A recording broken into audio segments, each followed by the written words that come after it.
guys, this is Johnny here with the Johnny Reviews. I almost said the wrong intro. Yeah, so, basically, let me get in frame better, there we go. Yes, this is pre-recorded right after the Once Upon a Time review. This is the Walking Dead review, though. Basically, if you haven't seen Season 6, Episode 4 of Walking Dead, click away now. 10, 9, 8, 7, 6, 5, 4, 3, 2, okay, let's begin. Basically, you see, we finally got what we wanted. Morgan's backstory. We kind of see him from Season 1 where we were like, hey, look, there he is. This is kind of cool. And why didn't he go with them? Well, that was better with his son, which ended up dying anyways, and now he's alone, and then he's all alone for a long time, then he meets Rick again, and he's crazy, and then he's all alone again. Then he meets Eastman. I almost forgot the dude's name.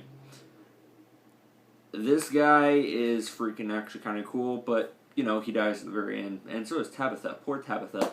But,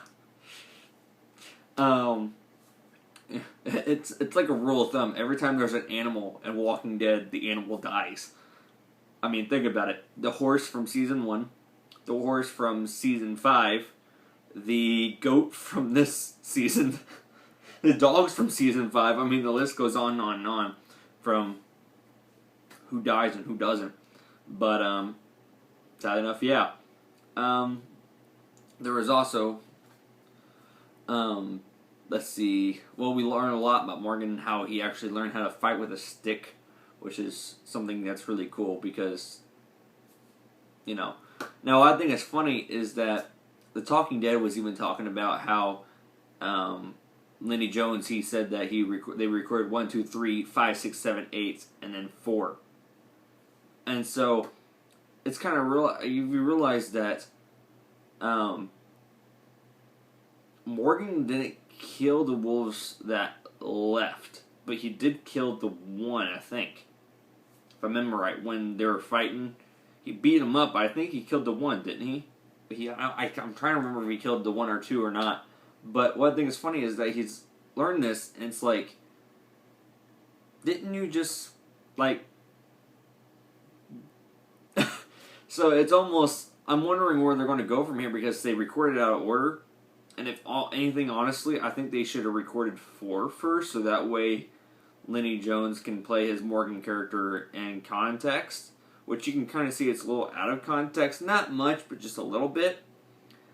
But with good directing, which is what Walking Dead has, is really good directing, so I figured that it would still be not too far off from what it would be in Episode 4. So, there's those, so my thing is I'm going to be paying attention to see how the difference was, to see if it really pans out or if it really even matters. Sadly enough, we didn't see Glenn, and what I've realized is the way they're doing it is, if you realize every single time in The Walking Dead, they end up splitting up somehow. So I'm trying to figure out if they're going to, they just did Morgan's story. They started out with all of them, then they went to the group, then they went to the other group, where the ones that left, they moved the zombies out, or the walkers out of the way. My bad. They moved the walkers out of the way. Well, then, this was Morgan's story. So I'm wondering if they're going to do the group again, the group within the people, or the group that's with the walkers. Such as, are we going to finally learn, is Glenn dead or not? Or are we going to wait another episode to find out if Glenn is dead or not?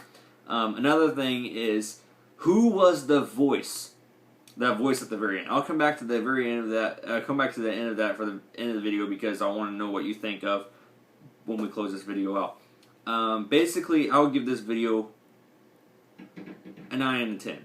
9 out of 10, it's really good. The reason I want to get it a 10 out of 10 is because the other characters that were there, I mean, you had the 2 which died, which just, they did pretty fine, but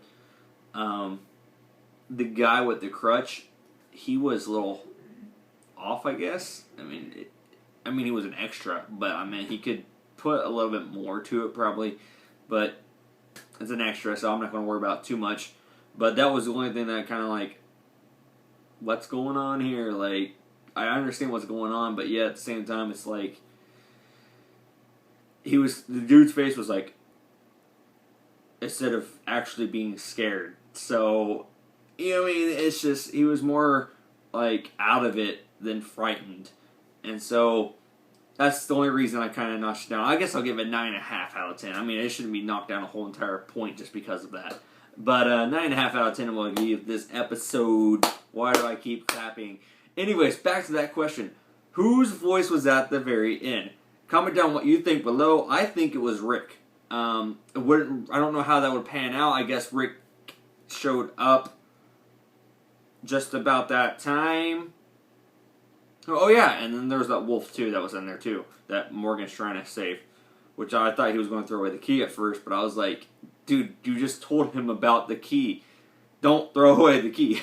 No, anyways, I think it was Rick's voice at the end. So who do you think it was? It almost sounded like Rick, but who do you guys think it is?